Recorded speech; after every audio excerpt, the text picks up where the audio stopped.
পরিষ্কার। হঠাৎ করে মুহূর্তের ভিতরে 10 মিনিটের মধ্যে গোটা আকাশ অন্ধকার মেঘে ছেয়ে যায়, হয় কি হয় না? বলেন তো, 10 মিনিট আগে রোদের মধ্যে আপনার মনের অবস্থা যেমন ছিল, যখন গোটা আকাশ মেঘাচ্ছন্ন হয়ে গেল, ভর দুপুরে মনে হচ্ছে সন্ধ্যা নেমে এসেছে, বলেন তো ওই আবহাওয়া যখন হয়ে যায় 10 মিনিটের মধ্যে, মনের মধ্যে এক ধরনের আতঙ্ক কাজ করে কি করে না? এই বুঝি কাল বৈশাখী ঝড় উঠে, না জানি বজ্রপাত হয়, না জানি আমি বাড়ি পৌঁছাইতে পারি কিনা আল্লাহ জানে। তাহলে অনেক সময় মানুষ অবস্থা পর্যবেক্ষণ করে ভীত হয়ে যায়। মানুষ যখন কিয়ামতের ময়দানে উঠবে, ওঠার পরে বিচার কার্য কিছুই শুরু হয় নাই, কাউকে জাহান্নামেও দিয়ে দেওয়া হয় নাই। বলে হাসরের ময়দানে উঠে অবস্থা পর্যবেক্ষণ করে, ওয়েদার দেখে, আবহাওয়া দেখে মানুষ এতটা ভীত সন্ত্রস্ত হয়ে যাবে, নবীজি বলেন, হাদিসের মধ্যে আসছে, কিয়ামতের ময়দানে সকলে বিবস্ত্র অবস্থায় উঠবে, কারো গায়ে কোনো পোশাক থাকবে না, একেবারে বিবস্ত্র অবস্থায় উঠবে। আয়েশা সিদ্দিকা রাদিয়াল্লাহু তাআলা আনহা জিজ্ঞাসা করেন, ইয়া রাসূলুল্লাহ, মানুষেরা কি লজ্জা পাবে না? একজন কি আর একজনের দিকে তাকাবে না? নবীজি বলেন, আয়েশা, মানুষ এতটা ভীত সন্ত্রস্ত থাকবে যে একজন আর একজনের দিকে তাকানোর বিষয়টা চিন্তাও করবে না। কিয়ামতের ময়দানে মানুষের চিন্তাধারা কেমন হবে, অবস্থা কেমন হবে? বলে সকলে নিজের নাজাতের চিন্তায় বিভোর থাকবে। দুনিয়ায় যেই পিতা পরিশ্রম করার পরে সন্তানের চেহারা দেখলে তার ক্লান্তি দূর হয়ে যাইত।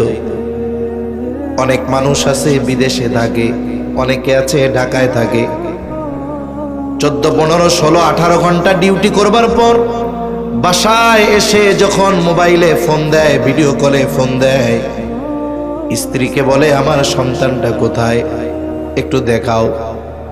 এইবার যখন ওই বাবা বিদেশ থেকে অথবা ঢাকা থেকে তার 1 বছর 2 বছরের সন্তানের চেহারাটা দেখে, মুহূর্তের ভিতরে বিগত 18 ঘন্টার কষ্ট নিমেষেই তার থেকে দূর হয়ে যায়। ঠিক কিনা বলেন? তার দিলটা প্রশান্তি লাভ করে। তাহলে দুনিয়াতে মানুষ আত্মার শান্তি লাভ করার জন্য সন্তান, স্ত্রী, মা বাবার চেহারা দেখে পেরেশানি দূর করার জন্য। কিয়ামতের ময়দানে পেরেশানি দূর করার জন্য মা বাবার চেহারা দেখতে চাইবে না, বরং ওই দিন মা বাবা, স্ত্রী, সন্তানের চেহারা দেখাটা তার জন্য আরো বেশি চিন্তার কারণ হবে। আল্লাহ তাআলা সেই দিনের অবস্থা তুলে ধরে কুরআনুল কারীমের সূরা আবাসার মধ্যে বলেন, ইয়াউমা ইয়াফিরুল মারউ মিন আখিহি ওয়া উম্মিহি ওয়া আবিহি ওয়া সাহিবাতিহি ওয়া বানিহি লিকুল্লি ইমরিইন মিনহুম ইয়াউমাইযিন শা'নুন ইউগনি। আল্লাহ তাআলা বলেন, কিয়ামতের দিন ভাই ভাইয়ের থেকে পলায়ন করবে, ওয়া উম্মিহি ওয়া আবিহি, পিতামাতার থেকে পলায়ন করবে, ওয়া সাহিবাতিহি ওয়া বানিহি, স্ত্রী সন্তানদের থেকে পলায়ন করবে। কেউ চাইবে না হাসরের ময়দানে তার পিতার সাথে দেখা হয়ে যাক, কেউ চাইবে না স্ত্রী সন্তানের সাথে দেখা হয়ে যাক, এজন্য পালায়া পালায়া থাকবে। শুধু তাই না, তাফসীরের মধ্যে এসেছে মানুষেরা আল্লাহ তাআলার কাছে এমন ভাবেও বলবে, আল্লাহ, সারা দুনিয়ার সব মানুষকে জাহান্নামে দিয়ে হলেও আপনি আমাকে জান্নাত দিয়ে দেন। তাহলে ওই কিয়ামতের ময়দানের ভয়াবহতা কত বেশি, এটা ওই সময় বাস্তবে উপলব্ধি করা যাবে। ঠিক কিনা বলেন? এবার বিচার আচার হবে। বিচার আচারের পরে মানুষেরা 2 দলে বিভক্ত হবে। কয় দলে? জোরে কর। এ দুনিয়ায় যত দল হোক না কেন, কিয়ামতের দিন সর্বশেষ কয় দল? 2 দল। আল্লাহ তাআলা বলেন, ফারিকুম ফিল জান্নাতি ওয়া ফারিকুম ফিস সাঈর। একটা দল হবে জান্নাতি, আর এক দল হবে জাহান্নামী। জান্নাতি যারা জান্নাতে ঢুকবে অনন্তকাল জান্নাতি। জাহান্নামীদের মধ্যে দুই শ্রেণীর মানুষ হবে, বলে এক দল হবে অনন্তকাল জাহান্নামী, আর এক দল হবে ক্ষণস্থায়ীভাবে জাহান্নামী। তাদের মধ্যে ঈমান আছে, কিন্তু দুনিয়ায় পাপাচার অনাচারে লিপ্ত থাকার কারণে শাস্তি ভোগ করার জন্য জাহান্নামে যাওয়া লাগবে। এইবার জান্নাতি জান্নাতে, জাহান্নামী জাহান্নামে। জান্নাতি হাসরের ময়দানে কাউকে চিনতে চাইবে না, কিন্তু জান্নাতে যাওয়ার পরে কাউরে ভুলবে না। বলে দুনিয়ায় একদিনও যার সাথে তার সাক্ষাৎ হয়েছিল, জান্নাতি জান্নাতে গিয়ে তাকেও খুঁজতে থাকবে। বলেন তো, জান্নাতি জান্নাতে গিয়ে পরিচিত সবাইকে খুঁজবে ঠিক, কিন্তু জান্নাতের মধ্যে জান্নাতি তার পরিচিত সবাইকে খুঁজে পাবে নাকি? সবাইকে খুঁজে পাবে না, কারণ তার অনেক পরিচিত বন্ধু বান্ধব আত্মীয় স্বজন জাহান্নামের বাসিন্দা হয়ে যাবে। ঠিক কিনা গণ? এই কথাগুলোই বলে আল্লাহ তাআলা, আমি আমার মূল আয়াতের দিকে যাব, যে কথা বলা আমার উদ্দেশ্য। মূল কথা বলতে বেশি সময় লাগবে না, এজন্য আপনারাও বেশি চিন্তিত হবেন না, কষ্ট নেবেন না। আমিও অসুস্থ মানুষ, দীর্ঘ রাত আমিও করব না, এজন্য একটু সবরের সাথে শোনা যাবে তো ইনশাআল্লাহ। আশা করি জীবন পরিবর্তনের কাজে লাগতেও পারে। আসলে আমি গতানুগতিক দ্বারার ওয়াজ করতে পারি না, আমি কোরআন সুন্নাহর আলোকে কথা বলি। আর তারাই আমার কথা শোনার জন্য বসে থাকবে যারা কোরআন হাদিসকে ভালোবাসে, যারা গল্প, রঙ্গ তামাশা, সঙ্গীত, চুটকি গল্প এগুলো যাদের ভালো লাগে, তাদের এগুলো ভালো লাগবে না। ঠিক কিনা বলে? কারণ কি? বলে এক লোক সারা বছর ভেজাল ঘি বিক্রি করে, আমিও কিন্তু গল্প পারি না তা না, দু একটা কই। এখন শবে বরাতের দিন নিয়ত করছে যে আল্লাহ এই রাত্রে সবাইরে মাফ করে দেয়, আমিও আজকে থেকে তওবা করলাম, খাঁটি ঘি বেচা শুরু করবো। কারণ বাংলাদেশে যেখানেই যান, ঘি কোন জায়গার? কয় পাবনার। বানাইছে গিয়া দেখা যাবে কোন চিপার মধ্যে, ঢাকা শহরে।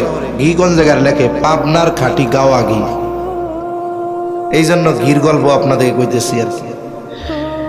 এখন এই নিয়ত কইরা খাঁটি ঘি ওই দিন আনছে, তা ওই লোকের এক পার্মানেন্ট কাস্টমার আছে, ঘি কেনে তার থেকে।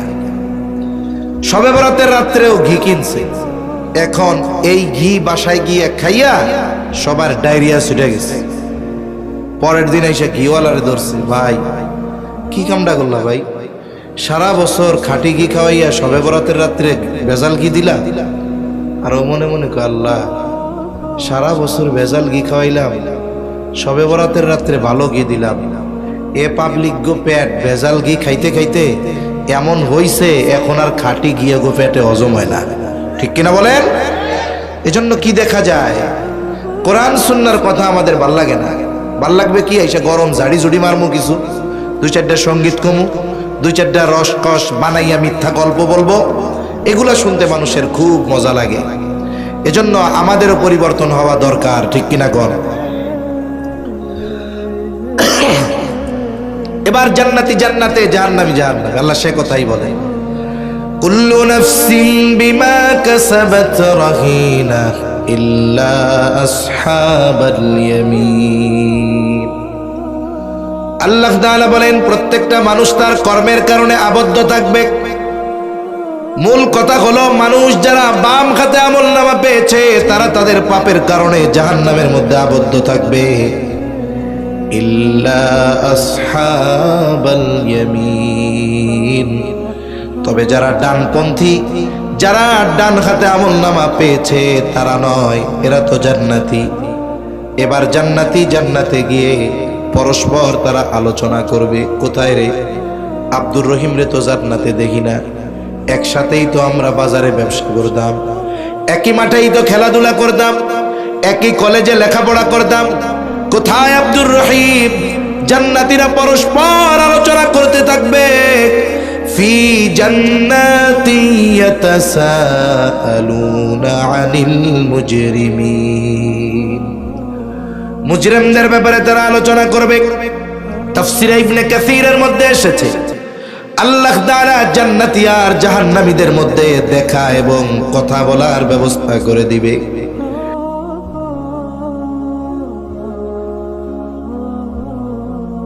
আল্লাহ তাআলা জান্নাতি আর জাহান্নামীদের মধ্যে দেখা এবং কথা বলার ব্যবস্থা করে দিবে। জান্নাতি জাহান্নামীকে দেখবে, জাহান্নামী জান্নাতীকে দেখবে। জান্নাতি যখন জাহান্নামের দিকে তাকায় দেখবে, আরে ওই জাহান্নামের মধ্যে তার অনেক পরিচিত জন, প্রিয়জন আগুনের মধ্যে পুড়তেছে। এই দৃশ্য দেখে জান্নাতি আল্লাহর দরবারে শুকরিয়া আদায় করে বলবে, আল্লাহ আপনি যদি আমার উপরে দয়া না করতেন, হয়তো আজকে আমাকেও ওর মতো জাহান্নামে পোড়া লাগতো। এবার জাহান্নামী জান্নাতীদেরকে দেখতে পাবে। জান্নাতের দিকে তাকায়া জাহান্নামী দেখবে তার অনেক প্রিয়জন, বন্ধু বান্ধব, আত্মীয় স্বজন জান্নাতের নাজ নেয়ামত ভোগ করতেছে। এটা দেখে সে আফসোস করবে, আরে দুনিয়ায় তো ওর সাথে খেলাধুলা করতাম, কিন্তু নামাজের সময় যখন বলতো যে বন্ধু চলো নামাজটা পড়ে এরপরে বাকি খেলাধুলা করব, তখন বলতাম তুমি যাও পরে পড়মনে। আহারে ওই দিন যদি ওর সাথে মসজিদে যাইতাম, হায়রে গানের অনুষ্ঠানে যাইতে চাইতাম, বন্ধু বলতো যাইও না। ওই দিন যদি ওর কথা শুনতাম, তাফসীর মাহফিলে যাওয়ার জন্য ডাকতো, ওর সাথে যাইতাম না। আহারে যদি সেই দিন এই দিনই মাহফিল গুলাই যাইতাম, তাহলে আজকে আমিও হয়তো ওর সাথে জান্নাতে থাকতে পারতাম। এই যে দুনিয়ার কিছু কর্মের জন্য সে আফসোস করবে, তার এই আফসোস তার কষ্ট বৃদ্ধির কারণ হয়ে যাবে। কারণ আফসোসের কারণে মানুষের কষ্ট বাড়ে। এবার কথোপকথনের ব্যবস্থা আল্লাহ তাআলা করে দিবেন। জান্নাতীরা পরস্পর এই মুজরিম পাপীদের কাছে জানতে চাইবে, ফি জান্নাতি ইয়াতাসালুনা আনিল মুজরিমিন। জান্নাতীরা পরস্পর মুজরিম পাপী তথা জাহান্নামীদেরকে জিজ্ঞাসা করবে, মা সালাকাকুম ফি সাকার, কোন কারণে তোমরা সাকারের অধিবাসী হইলা, কেন তোমরা জাহান্নামের অধিবাসী হইলা। জান্নাতীরা জাহান্নামীদের প্রশ্ন করবে, কেন তোমরা জাহান্নামী হইলা, তোমরা জাহান্নামী হওয়ার কারণ কি। আল্লাহ রাব্বুল আলামিন আমাদেরকে এই কথাগুলো আগের থেকে জানায় দেন। জান্নাতীদের এই প্রশ্নের জবাবে জাহান্নামীরা তাদের জাহান্নামে যাওয়ার 4টা কারণ বলবে। কয়টা কারণ? জোরে বলেন কয়টা? 4টা। 10 মিনিটের মধ্যে শেষ হয়ে যাবে ইনশাআল্লাহ। 4 কারণ বলবে। এই 4 কারণ নিয়েই আমরা একটু কথা কইয়া শেষ করে দিব। 1 নাম্বার কারণ, জাহান্নামীরা বলবে যে তারা কেন জাহান্নামে।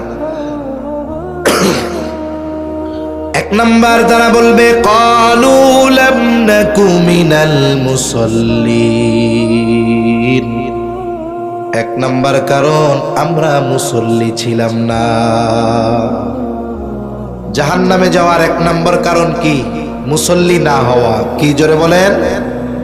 মুসল্লি কারে কয়?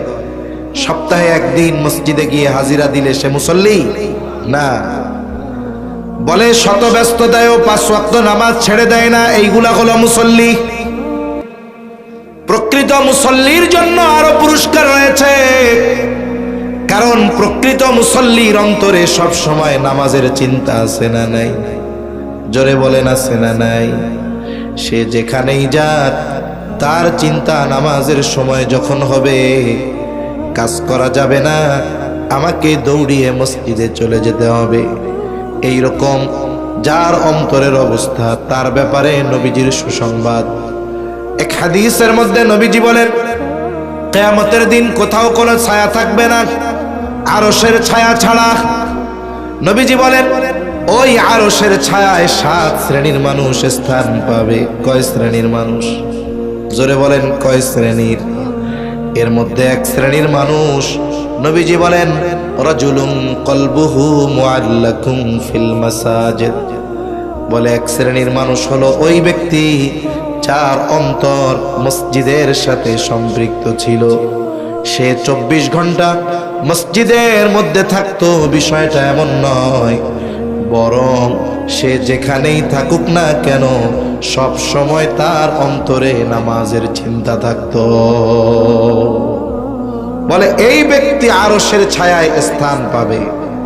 এখন আমাদের সকলের মুসল্লি হওয়া দরকার আছে না নাই? জোরে বলেন আছে না নাই? কিন্তু আমরা মুসল্লি হইতে পারি না দুনিয়ার কারণে। কিসের কারণে? জোরে কোন? দুনিয়ার কারণে। মানুষ তার কর্মব্যস্ততার কারণে নামাজ পড়ার সুযোগ পায় না। ব্যবসায়ী ব্যবসার ব্যস্ততায়, চাকরিজীবী চাকরির ব্যস্ততায়, কৃষিজীবী কৃষি কর্মের ব্যস্ততায়, ভ্যান চালানোওয়ালা ভ্যান চালানোর ব্যস্ততায়, টমটম চালানোওয়ালা টমটম চালানোর ব্যস্ততায় নামাজ পড়ার টাইম পায় না। কতজনে নামাজ পড়তে বললে বলে ভাই এত ঋণ হইয়া রইছি, শোধ করতেই পারতেছি না, আমি নামাজ পড়বো কোন সময়? কয় কি কয় না? অথচ বলেন তো নামাজ পড়লে শুধু কি দুনিয়ার আখেরাতের লাভ, দুনিয়ার লাভ নাই? জোরে বলেন দুনিয়ার লাভ আছে? মনে রাখবেন, মানুষ মূলত অধিকাংশ মানুষ নামাজ না পড়ার কারণ হলো রিজিক অন্বেষণ করার কারণ। জীবন উপকরণ অর্জনের কারণে নামাজ পড়তে পারে না। যে যে কাজই করুক রিজিকের জন্যই তো করে, নাকি? কথা কি বুঝেন? তাকবীর জানাবার, নারায়ে তাকবীর। এই যে চাকরিজীবী চাকরি করে কেন? রিজিকের জন্য। রিজিক মানে কি? বলে জীবন উপকরণ। ভ্যানওয়ালা ভ্যান চলায় কেন? রিজিকের জন্য। কৃষিজীবী কৃষি কাজ করে কেন? রিজিকের জন্য। একটু বুঝে থাকলে প্রশ্নটা জবান খুলে জবাব দিবেন। বলেন তো যেই মানুষগুলো রিজিক উপার্জন করতে গিয়ে নামাজ পড়ার টাইম পায় না, যেই রিজিক উপার্জন করতে গিয়ে নামাজ পড়ার টাইম পায় না, সেই রিজিকের মালিক কে? আরো জোরে বলেন কে? রিজিকের মালিক আল্লাহ।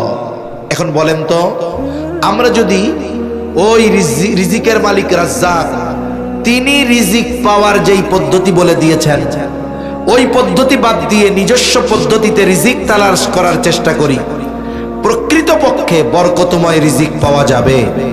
জোরে বলেন যাবে? যাবে না। আমি উদাহরণ দিলে বুঝতে আপনারা পারবেন আশা করি। এখন যদি কেউ আসমানওয়ালার থেকে বরকতময় রিজিক চায়, মনে রাখতে হবে বরকতের সম্পৃক্ততা পরিমাণের সাথে নয়। আল্লাহ তাআলা চাইলে অল্পের মধ্যে বরকত দিতে পারেন কি পারেন না? আবার অনেক আছে বরকত শূন্য করে দিতে পারেন কি পারেন না? এখন আমরা যদি বরকতময় রিজিক চাই, কি করণীয়? আল্লাহ তাআলা বলেন ওয়া'মুর আহলাকা বিস-সালাতি ওয়াসতাবির আলাইহা লা নাসআলুকা রিজকা।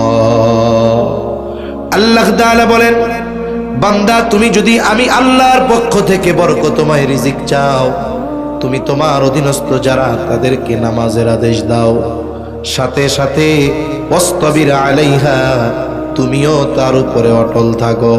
তার মানে নিজে মুসল্লি হয়ে যাও, ঘরের মানুষদেরকেও মুসল্লি বানায় দাও।